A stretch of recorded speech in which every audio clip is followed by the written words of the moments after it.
Good evening, guys. So, I'm here in my dad's house. I'm James Aquino. I need to my story a talk. So, you need to watch in 1 minute. So, may kwento kasi ako. Kanina, kumain ako ng tanghalian ng 11.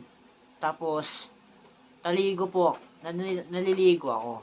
Tapos, tapos po, um, tapos, nagbibihis ako ng mga uniform na Camarines High School, pati yung pantalon. At saka nilagyan ko sa Nivea yung kilikili ko. Kanina. Tas naman, pumasok ako sa school kanina. Tas nag-aral ako. So, like, subscribe, and share per comment. Thank you. Bye.